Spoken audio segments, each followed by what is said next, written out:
Hi everyone, it's Luma here and welcome to Doodling Faith. We pray that you have a wonderful time here at our channel, and today I'm exploring our revival kit.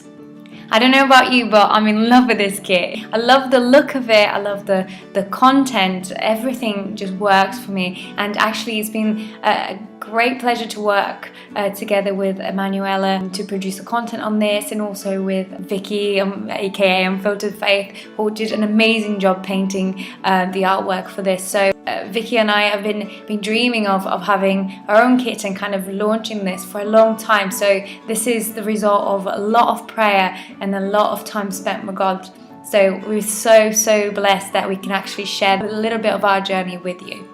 If you're thinking to yourself, wow, this is beautiful, I really want to get my hands on one of these, you can buy the kit via our website, which is called doodlingfaith.co.uk. We also sell via Cheerfully Given and our own Etsy shop. We are selling these really fast, so if you'd like to get your hands on one of these, you have to be very quick. So today I'm going to show you a little bit how I use the kit. I'm going to talk a little bit about what Emanuela has written on week 4 of our devotional content for the kit, and also I'm going to show you how to make a shaker. Some of you may know that I'm very partial to a shaker.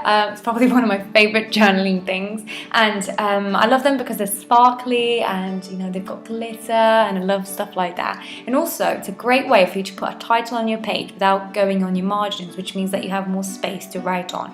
When we designed the kit, we decided to put some shaker filler because we thought it would be nice to give you another medium for you to be creative. So to make a shaker, you need some cellophane, some old packaging or any packaging. So if I have any packaging, I tend to just keep it, and I have a little stash of them all together. I never throw away lots of things. It sounds really bad, sounds like I'm a hoarder, but it kind of comes in handy later on when you need materials for certain projects. So here I'm using just an old packaging, and I cut the bottom, and the bottom actually, this is actually the top, but it happened to be sealed, so I thought it would be nice to cut it over here.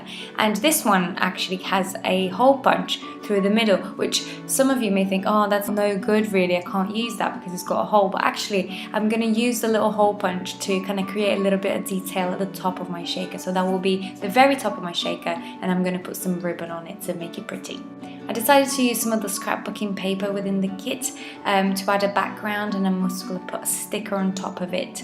And I like the amount of shaker filler that you actually get in the kit because it's quite a lot. You can create loads and loads of shakers with those. I mean, you can create bigger ones with pretty much the entire contents of the bag, but because mine is so tiny, I only need a few petals, and that will work really well for me.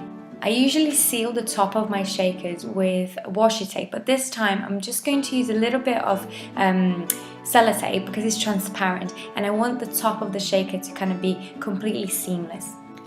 Once that was all done, then I decided to just attach a little ribbon at the top to make it look really nice and give a little bit of a pop of colour on my page.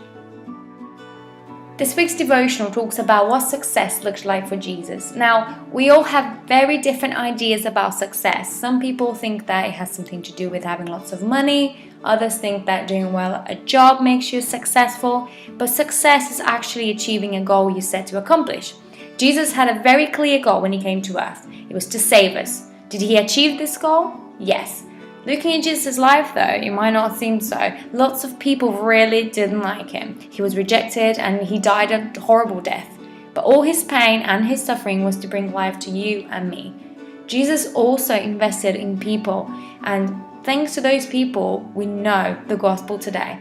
So what does success look like for you? Before answering that question, think about your objectives. What is it that you want to achieve in life? Some people want money, others want status, other people want to just enjoy themselves. But what will your legacy be when you leave this earth? Next time you think about successfully achieving your goals, think about Jesus' example.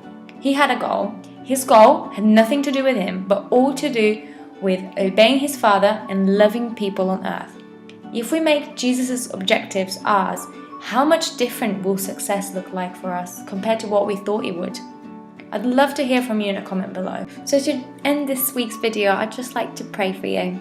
Father God, thank you that Jesus' mission on earth was successful, and that through that we're now able to know you and worship you. Lord, make your dreams my dreams and your ambitions my ambitions, and that, Lord, my mission on earth will be to just serve you and obey you. In Jesus' name, amen. It's been great to have you guys around. Thank you so much for watching, and don't forget to keep tuned for next week's video. God bless. Bye-bye.